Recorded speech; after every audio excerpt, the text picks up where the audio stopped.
Hi guys, I'm Seamus Mullen. I'm a chef and I'm a big advocate for cooking healthy and delicious food. I'm gonna show you guys how to make a really simple spice roasted chicken. And it uses one of my favorite spice blends, Dukka spice. We're gonna make that spice blend right here in the Vitamix.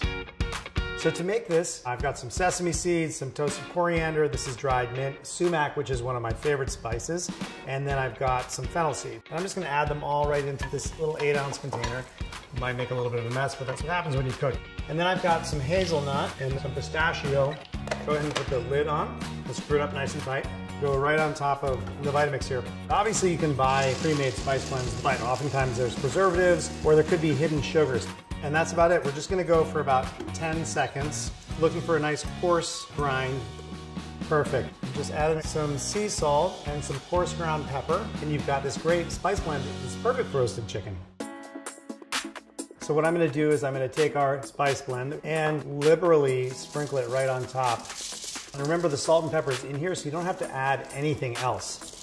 And if you've got leftovers, you can add it into a vinaigrette. It's also really good on grilled fish, on grilled vegetables. Steam some broccoli, add a little bit of this Dukka spice on top, and it's really good. All right, so our bird is nicely seasoned up. So go ahead and pop this guy right into the oven.